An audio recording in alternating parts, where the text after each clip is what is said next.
નમસ્કાર મિત્રો દેશ અને દુનિયાના સુપરફાસ્ટ સમાચારમાં તમારું સ્વાગત છે। યુક્રેન સામે મોરબીના યુવકે સરેન્ડર કર્યું।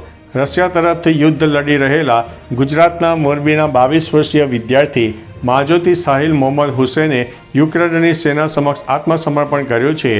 તે એક ગુનામાં જેલની સજા ટાળવા માટે તેણે રશિયન સેનામાં કરાર કર્યો હતો। યુક્રેનની 63મી બ્રિગેડ વિડીયો જાહેર કરીને જણાવ્યું છે કે માત્ર 16 દિવસની તાલીમ બાદ યુદ્ધમાં મોકલાયેલો માજોતીએ કમાન્ડર સાથેના ઝઘડા બાદ હથિયારો મૂકી દીધા છે અને મદદની માંગ કરી છે। મિત્રો, અન્ય મહત્વના સમાચારની વાત કરીએ તો પાકિસ્તાનને અમેરિકાની ખતરનાક મિસાઇલો મળવાની સંભાવના દેખાઈ રહી છે। અમેરિકાના યુદ્ધ મંત્રાલયના શસ્ત્ર કરારમાં પાકિસ્તાનનું નામ પણ સામેલ છે। તેને AIM-120 એમરામ A2 એર મિસાઇલો મળવાની સંભાવના છે। આ મિસાઇલો પાકિસ્તાની વાયુસેનાના F-16 કાફલાની તાકાત વધારશે। અહેવાલ મુજબ પાકિસ્તાનને AIM અને 120 C8 વેરિયન્ટ મળતા રાહત ફેલાઈ છે।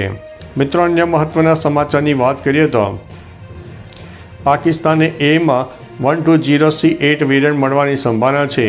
અમેરિકા અને પાકિસ્તાનના વધતા સંબંધોની વચ્ચે આ સમાચાર ભારત માટે ચિંતાજનક છે। મિત્રો, અન્ય મહત્વના સમાચારની વાત કરીએ તો વલસાડમાં વાવાઝોડા અને વરસાદથી અસરગ્રસ્તોને સરકારી સહાય ચૂકવાય છે।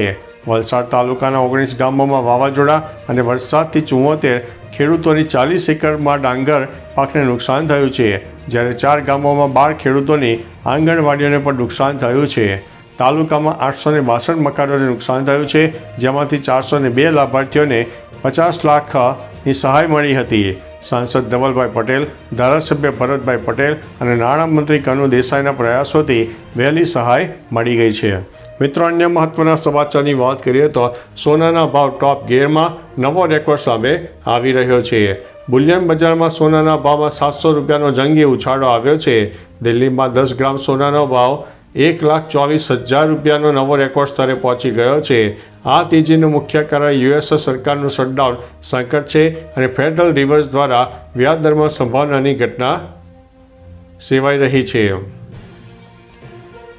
જોકે આ જ દિવસે ચાંદીના ભાવમાં 3400 રૂપિયાનો ઘટાડો પણ નોંધાયો છે।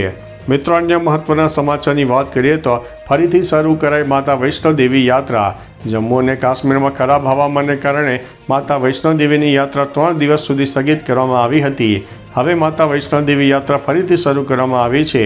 પવિત્ર ગુફા મંદિરે યાત્રાનો પુનઃઆરંભ કરવામાં આવ્યો છે, પરંતુ ત્રિકુટા પર્વતમાળામાં ભૂસ્ખલનની સંભાવના અને ભારે વરસાદને ધ્યાનમાં રાખીને યાત્રા ઉપર પ્રતિબંધ લગાવવામાં આવ્યો છે। સાવચેતીના ભાગરૂપે આ નિર્ણય લેવામાં આવ્યો છે, પરંતુ હવે ફરીથી યાત્રા શરૂ કરાઈ છે। મિત્રો, અન્ય મહત્વના સમાચારની વાત કરીએ તો રાજકોટની ડેરીની મીઠાઈમાં ઈયળ અને જીવાત નીકળી। રાજકોટના પુસ્તરધામ ચોક નજીક આવેલા જસોદા ડેરીમાંથી ખરીદવામાં આવેલી મીઠાઈમાં ઈયળ અને જીવાત મળી આવી છે અને ગંભીર આરોપો પણ લગાવવામાં આવ્યા છે। તહેવારોના સમયે બનાવેલા આવા કિસ્સામાં વિડીયો સોશિયલ મીડિયામાં વાયરલ થતાં લોકોના આરોગ્ય સાથે ચેડા થવા પર મોટા પ્રકારનો હાવ ઊભો થઈ રહ્યો છે અને પ્રશ્ન પણ ઊભો થઈ રહ્યો છે। લોકોમાં ભય અને આક્રોશ ફેલાયો છે, જે રાજકોટ મ્યુનિસિપલ કોર્પોરેશનના ફૂડ વિભાગની ગંભીર બેદરકારી છે। મિત્રો, અન્ય મહત્વના સમાચારની વાત કરીએ તો MLA ઉમેશ મકવાણાએ ખેડૂતો માટે મુખ્યમંત્રીને રૂબરૂ મળીને રજૂઆત કરી છે। ધારાસભ્ય ઉમેશભાઈ મકવાણાએ ખેડૂતો માટે મુખ્યમંત્રીને રૂબરૂ મળીને રજૂઆત કરી છે કે અતિવૃષ્ટિના કારણે કપાસ અને મગફળીના પાકને નુકસાન થયું છે, તેને લઈને તાત્કાલિક પગલાં લેવામાં આવ્યા છે। આ ઉપરાંત ખેડૂતો સાથે છેતરપિંડી કરીને કપાસના હરાજીના ભાવ કરતાં જીનિંગના માલિકો દ્વારા સૌથી ઓછા ભાવ આપવામાં આવે છે, જેથી એના ઉપર કડક કાર્યવાહી કરવામાં આવે તેવી માગણી પણ દેખાઈ રહી છે। મિત્રો, અન્ય મહત્વના સમાચારની વાત કરીએ તો કોચરબ આશ્રમ પાછળ બંગલો તોડી પાડવામાં આવ્યો।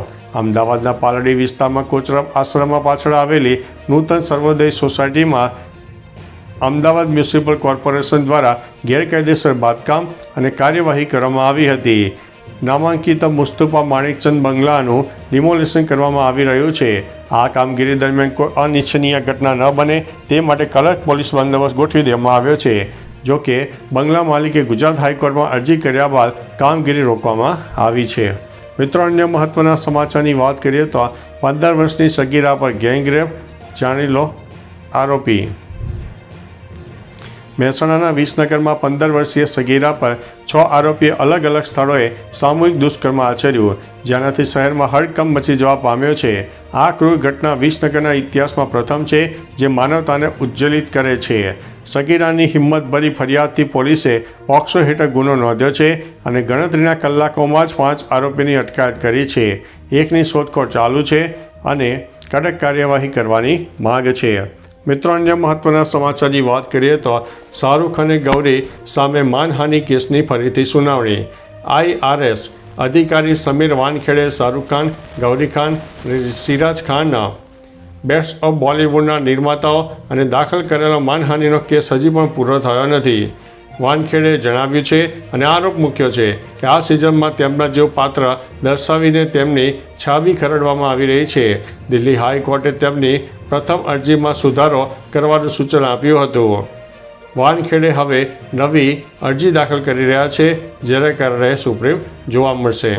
મિત્રો, અન્ય મહત્વના સમાચારની વાત કરીએ તો મોટા સમાચાર. પંજાબી સિંગરનું મૃત્યુ થયું છે.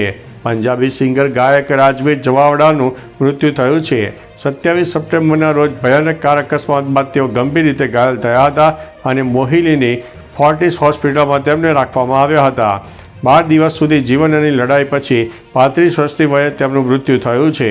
અકસ્માત પછી તેઓના હૃદયરોગના હુમલાનો પણ ભોગ બની રહ્યા છે. તેમના નિધનથી પંજાબી સંગીત અને ફિલ્મોમાં ખોટ સર્જાય છે. મિત્રો, અન્ય મહત્વના સમાચારની વાત કરીએ તો ગુજરાત સરકારના 2026-27 બજેટની તૈયારીઓ શરૂ કરવામાં આવી છે. ગુજરાત સરકારે 2026-27ના બજેટની તૈયારીઓ 8 ઓક્ટોબર 2025થી શરૂ કરી છે. નાણાં વિભાગે 52 પાનાનો પત્ર તમામ વિભાગોને મોકલીને સૂચના આપી છે. વિભાગો 15 ઓક્ટોબર સુધી આવક અને ખર્ચના અંદાજિત અને 15 ડિસેમ્બર સુધી 2025-26 સુધારેલા મહેસૂલી અને મૂડી ખર્ચના અંદાજો રજૂ કરશે. સમય મર્યાદામાં પાલન માટે સ્પષ્ટ સૂચના આપી દેવામાં આવી છે. ચાલો મિત્રો, ફરીથી દેશ અને દુનિયાના સુપરફાસ્ટ સમાચાર લઈને મળતા રહીશું. ત્યાં સુધી અમને રજા આપશો. નમસ્તે.